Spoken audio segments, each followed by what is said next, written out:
Hey there, welcome back. I am so glad you are here with me today. I have a new book review and we're going to eat from this book. It is from Dr. Neil Barnard. He is amazing. I love him. He has a bunch of different books. This one is the Power Foods Diet, and it's all the diets that we should be having, all the foods that we should be having in our diet to help lose weight or maintain a good weight.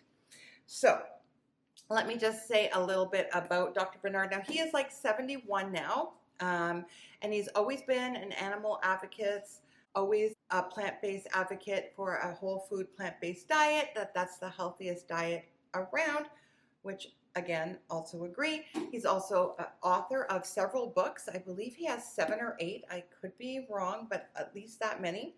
And he's also a psychiatrist, and he's the founder of and president of the Physicians Committee for Responsible Medicine, which is amazing. So I've read the book actually a couple of times. There is a lot of great information in here. This is actually one that I'm going to be making, probably not today, maybe tomorrow. This is the strawberry banana baked oats, which also look really good. We'll see if we have time today.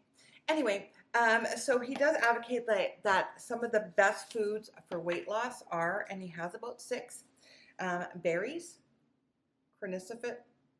cruciferous vegetables. I'm sorry, every time I get on camera, I always corniferous. Anyway, so things like broccoli, cauliflower, cabbage. We could be here all day. Green leafy vegetables, of course, we all know how great these are, and a lot of this is not new to us if you are whole food plant-based. Melons, citrus fruit like oranges and grapefruit, and legumes. Those are his top 6. And then he also talks about different spices and different things. Other things he talks about are spices like cinnamon. I've started incorporating cinnamon. I already do turmeric for my joints and stuff. He talks about hot peppers, ginger, beans, soy protein. So some of his books are The Power of Food, which is the diet one. Also vegan starter kit he has, The Power of Food for the Brain, also a 21-day weight kickstart plan or book, and a program for reversing diabetes. So he is like a fabulous resource for this. I was actually lucky enough, several years ago, we have a veggie fest up in Niles, that he was actually a speaker and very eloquent, way better than I am, obviously. But so the recipes I'm going to start with today. So for our meal prep, you guys already know I've already got a big salad going, right? So I'm going to finish that up a little bit. So the recipes I decided to start with is the cornmeal, which I love a good cornmeal bread all the time, every time, all the time. So I'd like to see how good his recipe is. So I'm anxious to see that. And then I'm also going to do this a very fast veggie lentil soup. I am trying to, can you see that? There we go. I am trying to incorporate more beans and lentils into my diet, and I'm just trying to stick them everywhere. I actually have a recipe coming out, and it actually is for granola bars with red lentils in it, and it is fabulous. So stay tuned for that, and don't forget to subscribe, because if you're new here, hi, I'm Vicki-Lynne. I do recipes and meal preps and grocery hauls, and I take you to some of the great restaurants that I go to, anything like that, on a journey to lose some weight, lower my cholesterol, and move my body every day. So if that interests you, if you're on the similar journey, if you're on a different journey, let me know. Leave me some comments down below. I love getting comments, guys. And if I can help in any way, or if you can help me in any way, if I get anything wrong, I really do appreciate. Again, we're all here on a journey. We're all learning, and learning happens every day. And sometimes, guess what? I'm not right all the time. So if you guys have any tips or tricks for me, please leave them down below. But for now, we're going to work on, I'm going to finish off the salad. I'm going to get the cornbread in the oven and then get the soup going. And hopefully everything will be done around the same time. All right, now with any meal prep, you need to have something special. This is like a watermelon juice that I made. It's delicious, and it's like the last hurrah for summer. You know, we're heading into fall. Shh, don't tell anybody. It's coming. I'm sorry. Okay, so I have my little drink, and again, if you're meal prepping at home and you're not having to record, put some music on, put a podcast on, watch something on your iPad or your whatever. Keep yourself integrated and amused while you're doing your meal prep, and that way it won't seem like work. It'll be fun. But because I'm recording, I can't have music playing in the background because of copyright. So we're gonna have our little drink. So delicious. Now we're gonna make our cornbread. And again, this seems to have just a few basic ingredients. And I'm very happy to keep using up stuff in my pantry. So we're going to use some cornmeal, and this is a very fine cornmeal that I'm using. Calls for a cup of whole wheat flour. I actually don't have any. I'm just going to use all-purpose for here. I don't know if you could use oat flour. I think I'm going to try that next time. Unfortunately, I already poured that in there, so I will try that next time. We're going to use some baking powder. That's going to be our leavening, so it'll puff up a little bit. We're going to use some salt. Now, instead of any fat or eggs, a little pinch of lemon from the lemons that we did earlier. I always keep lemons. They'll just give it that little zing. A little thing of applesauce. This is unsweetened. I just find like sometimes I go on things where I'm all about the applesauce and I'll eat it all the time and then I don't. So I just sometimes like to grab the little snack boxes because it makes it way easier. We're going to add in our milk.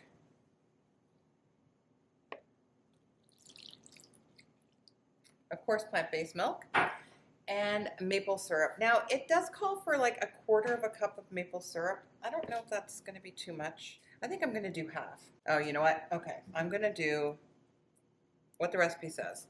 I always do what the recipe says, usually the first time, and then I will adjust it. So you have your oven preheated for 400 degrees.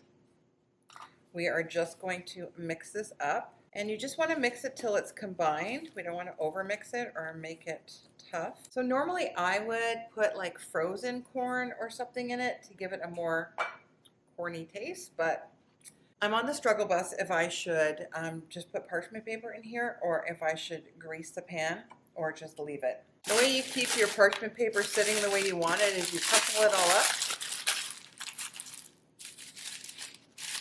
and then it will lay down for you and it will be more pliable and you won't be struggling with your parchment paper.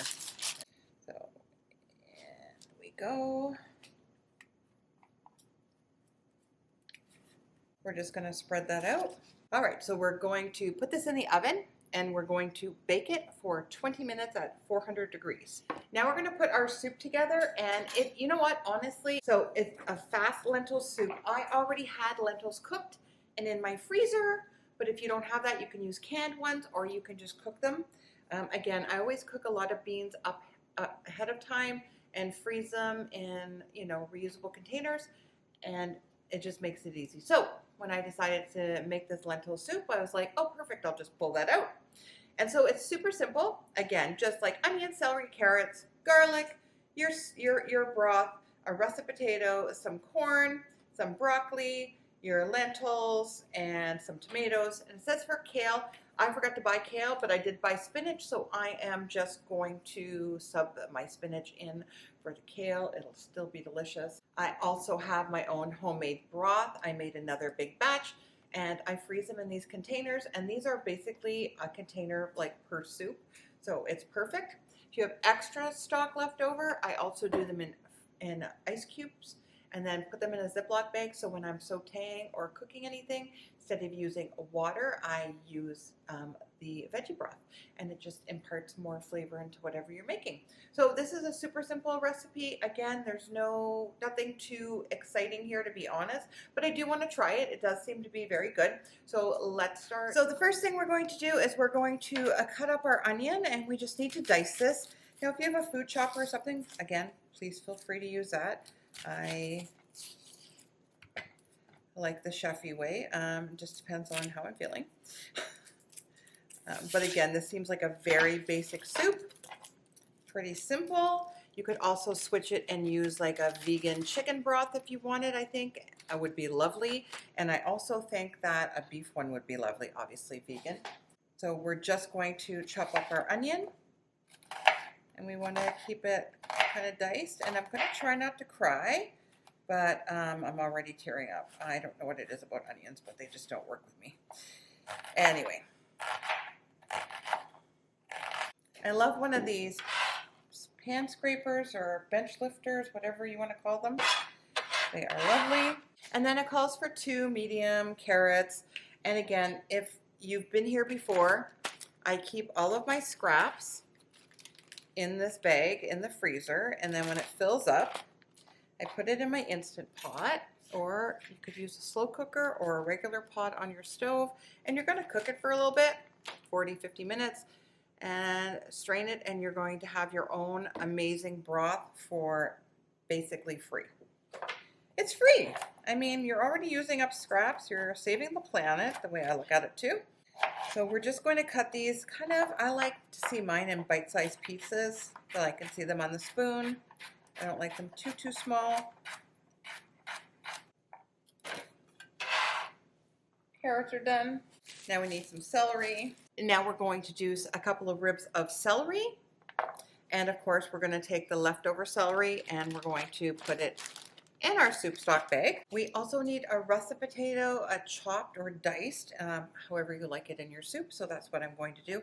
I'm actually going to leave the skin on. I do like the extra fiber and I don't mind it. If you don't like the potato skin, again, feel free to take whatever you want off. I'm going to make. So now that we have our mise en place open and everything is ready to go, pot on, and I have a little bit of water in there. We're going to start sauteing our onions, celery, and carrots. And we just want to cook them until they soften, about 3 or 4 minutes. We're going to add in our garlic, and we're going to let that cook for another minute or 2. So our cornbread, I checked it and with a toothpick, and it came out dry. So that is all ready, and I can't wait to see what that tastes like. Always just keep adding a little bit of water as you're sauteing, just so things don't burn. I really love this Dutch oven. I don't find things burn very often. They're a little more forgiving. We're going to pour our stock in. We are going to put our diced tomatoes in, and we're going to add our potatoes. We're going to cover this and we're going to bring it up to a boil. All right, so everything is fork tender now. We're going to add in some corn. That was frozen corn. I'm using my own cooked lentils from at home. Our spices, which is just oregano, salt, and pepper, and then broccoli. Now with my broccoli, I have chopped the stems. I peeled it because the peel is obviously very fibrous, but I have actually cut up and put in the stalks because they're just as flavorful, and this is a soup, so it's going to be great. We're going to let this cook for a couple of minutes. We're going to add our kale and spinach. I'm just going to add in a couple of bunches of it.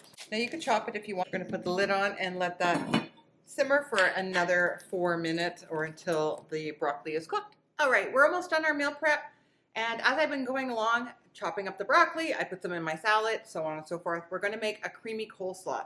So now this recipe actually surprised me, and I'm going to tell you why. Again, he talks so much about healthy living and a whole bunch of other things that I was really surprised, like on this a creamy coleslaw, he calls for vegan mayo, which, again, we're not using vegan mayo. I made some of my own tofu mayo. And if you need the recipe, I'll put it up here. It's also on my website. So again, you'll love it. It's super simple. It takes nothing to make, lasts for a little bit in your fridge. So we're going to use that in our dressing today. And I get to use my new handy dandy food processor because we're not chopping this all by hand. We're going to do it in our food processor. I'm going to start with the green cabbage first. And then we'll do some carrots. I'm going to do extra carrots so I can put them on my salad. And I'm also going to do some purple cabbage for the salad and for the coleslaw. And I think we're going to be all set. It's going to be delicious. So let's get going. So we've done the green cabbage. I'm gonna pop that into the bowl. I love how quiet this machine is.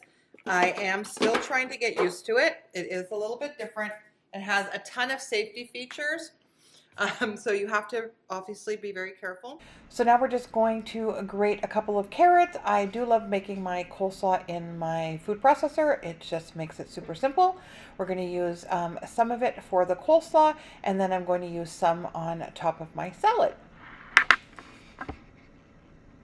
Last one I want to do is some purple cabbage. The recipe didn't call for purple cabbage. I do want some for my salad because I do like to have a lot of coniferous vegetables.